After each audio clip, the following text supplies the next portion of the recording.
그리고 이제 16장 16절에서 이제 30절로 넘어가면 이제 우리가 참 지도자로 사는 데 있어서 말을 많이 해야 되는데, 이 말에 있어서 16절에는 뭐가 있죠? 16절에는 지혜를 얻는 것은 금을 얻는 것 같고 또 명철을 얻는 것은 은을 얻는 것보다 낫다고 말해요. 그러면은 우리가 금과 은이 많아지면 어떻게 되죠? 교만해지죠. 그 부자가 되면 교만해지기 쉽고 우리의 영혼을 잃기가 쉽죠. 왜냐하면 교만에 빠지기 때문에. 그 이제 16절에 금, 은이 나오고 17절에 악을 떠나는 것이 나오잖아요. 그죠? 그 금은을 갖게 되면 우리가 악에 빠지기가 쉬운데 그 근본 원인은 교만이고 거만이라는 거죠. 그런데 교만과 거만을 설명을 하는 데 있어서 교만도 그렇고 거만도 그렇고 공간적으로 높다는 뜻이에요. 내가 있어야 할 자리보다 높은 데 있는, 높이 가는 거예요. 그러니까 높이 가면 어떻게 되죠? 내 분수를 넘어서 높이 가면 패망의 선봉이다. 그 패망은 뭐냐 하면, 패망은 산산조각 나는 것이고, 그리고 거만은 넘어짐의 앞잡이다. 그러니까 정말 높은 데 내 마음을 두었는데 그 결과는 내가 산산조각이 나고 완전히 엎드려졌다, 넘어졌다. 그러니까 내가 높은 빌딩을 소유했는데 눈을 떠보니 알거지가 됐다. 이런 왜 교만은 우리를 늘 파멸로 이끌까요? 교만의 문제는 무엇입니까? 교만의 문제는 내 한계를 모르는 거예요. 잠언의 지혜는 계속해서 우리 한계를 발견하는 것입니다. 그러니까 내 한계를 모르니까 어떤 일이 발생하죠? 다른 사람들의 충고나 비판을 우리가 듣지를 못하게 되는 것입니다. 그러니까 이 잠언 말씀을 통해서 우리는 날마다 우리를 낮추는 이런 훈련을, 수련을 해야 될 것 같습니다. 그래서 19절에 넘어가면 마음을 낮추는 것이, 그 겸손한 자와 함께 마음을 낮춘다고 했는데, 이 겸손한 자라기보다는 19절이죠. 겸손한 자라기보다는 가난한 자와, 그 비천한 자와, 그 가난한 사람들하고 같이 사는 것은 부자들에게서는 쉬운 일이 아닌 것 같아요. 하여간 그 비천한 사람들과 함께 하여 마음을 낮추는 것이, 우리를 낮추는 것이 교만한 자와 함께 탈취물을 나누는 것보다 더 낫다. 여기에서는 그 어떤 비교를 하고 있죠. 그 탈취물은 뭐예요? 전쟁에서 승리를 거둔 거예요. 전쟁에서 승리를 거두었으니까 막 얼마나 기쁘겠어요. 그죠? 그러니까 전리품을 나누는 것은 최고로 기쁠 때, 최고로 영광스러울 때, 그러니까 최고로 낮은 상태하고 인간사에 있어서 최고로 높은 상태가 지금 대비되고 있습니다.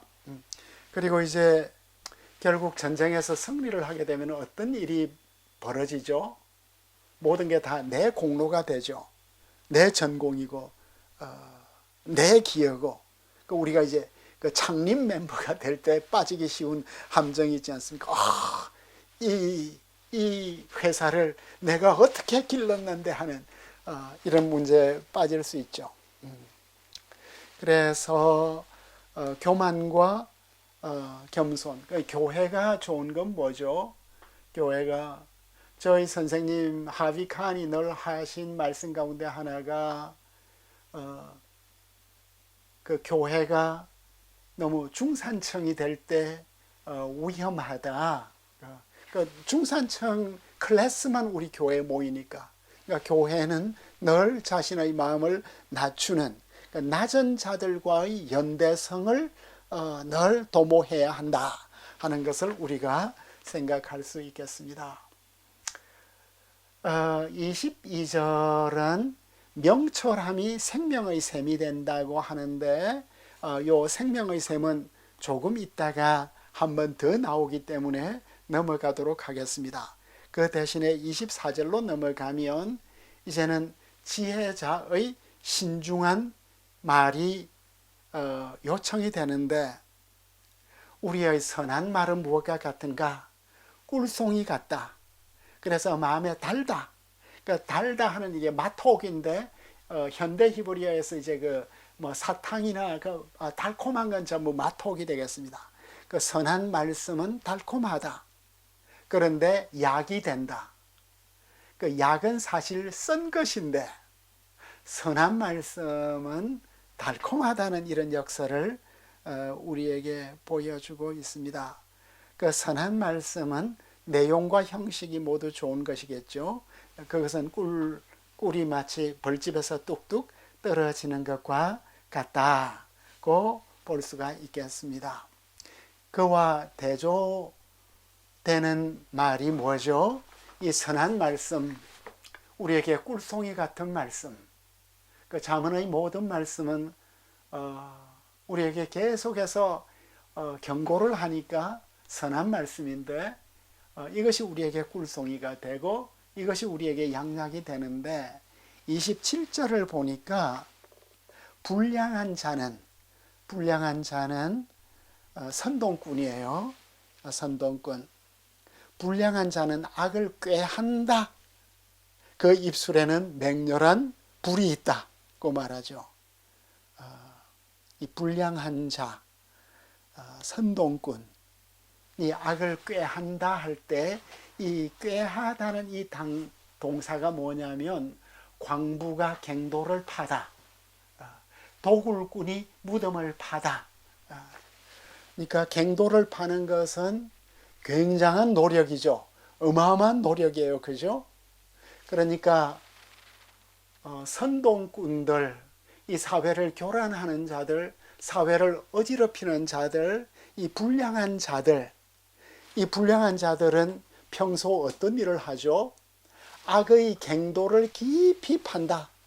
사기의 갱도를 깊이 판다. 음모를 깊이 판다. 마치 보물을 찾아가듯이 깊이 파나간다.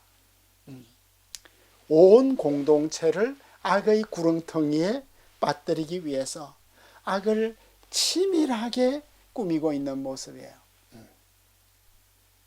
그리고 그 음모와 비방이 그들의 입술에 오게 되면 뜨거운 불길이 된다. 깊은 악에서 나온 음모이기 때문에 인터넷 테크놀로지를 통해서 온갖 가짜 뉴스를 온 세상에 퍼뜨릴 수 있기 때문에, 그래서 참 훌륭한 사람의 명성을 하루아침에 추락시키고,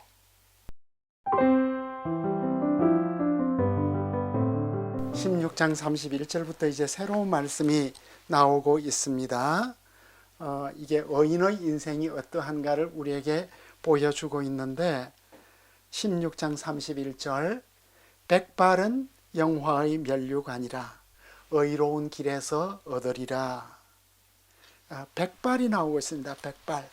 백발은 오늘날 많은 사람들에게 쇠약함, 노화의 상징으로 여겨지고 있지만 성경시대에서는 축복으로 여겨졌습니다.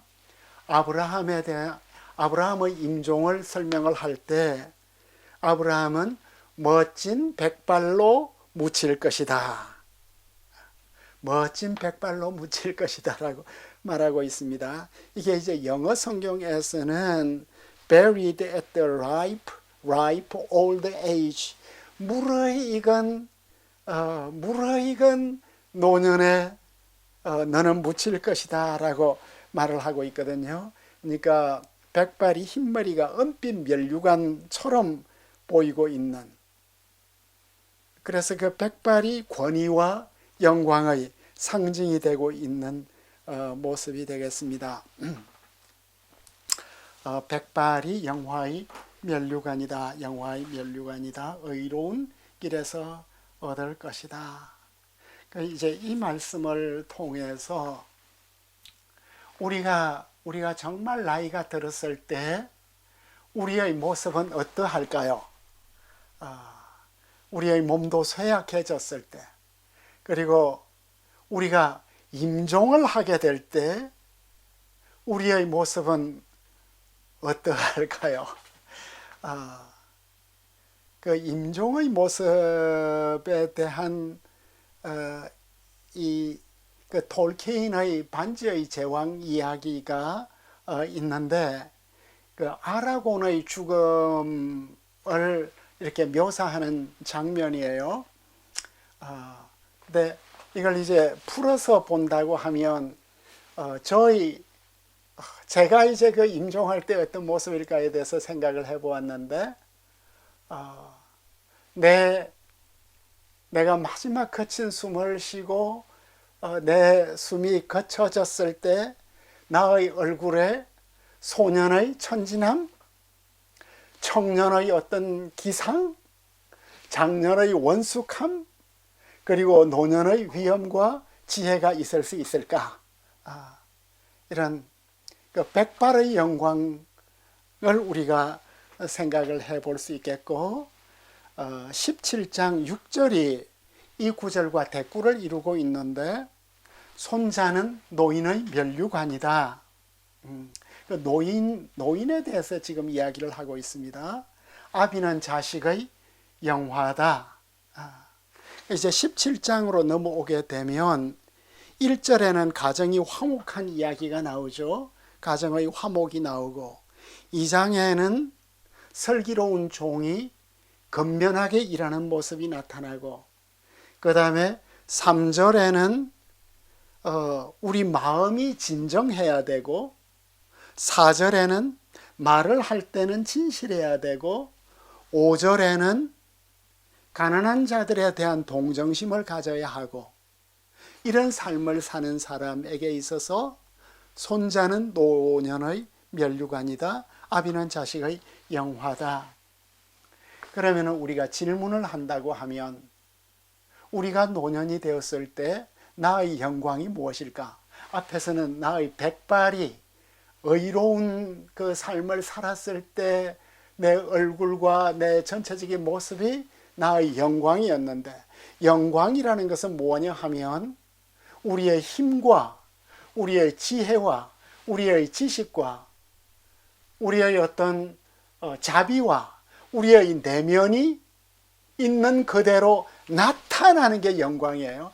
영광은 나타나는 것이거든요. 하나님의 영광은 하나님의 모든 속성이 참 그 전지함과 전능함이 영원 무궁하도록 나타나는 게 영광이거든요.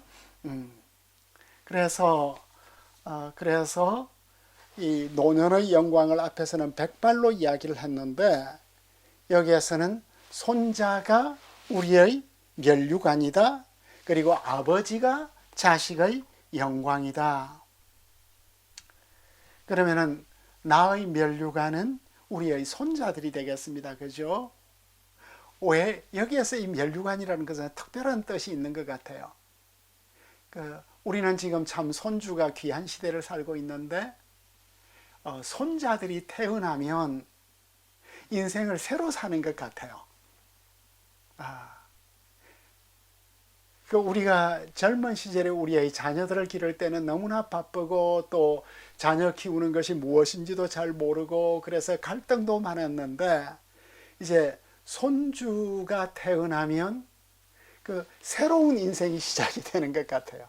그리고 손주에 대한 어떤 이 우리의 사랑은 조건적이지도 않고 무조건적이고, 그런 다른 무엇보다도 이 아이들이 태어날 때 인생에 대한 어떤 경이감, 그리고 이 아이들이 자라날 때 어떤 인생의 환희, 이런 것들을 느끼게 되고, 우리가 우리의 대를 이어가구나. 그래서 우리의 손주가 우리의 면류관이 되구나. 그런데 아버지는 어째서 자식에게 영광이 되죠? 아버지가 자식에게 영광이 되는 것은, 자식의 면류관은 또 부모예요. 그죠? 지혜로운 부모가 있을 때 자녀들은 자랑스럽게 생각할 수 있겠죠. 왜냐하면 그들이 건강하게 잘 자랐으니까. 그리고 이 지혜로운 부모가 될 때는 자녀들도 부모님의 그 영광에 참여하게 되죠. 그래서 참 우리의 교회가 건강할 때 우리의 모든 성도들이 그 교회의 영광을 누리는 것처럼, 그래서 우리의 면류관이 무엇이고 우리의 영광이 무엇인가를 다시 한 번 더 생각을 할 수 있게 되었습니다.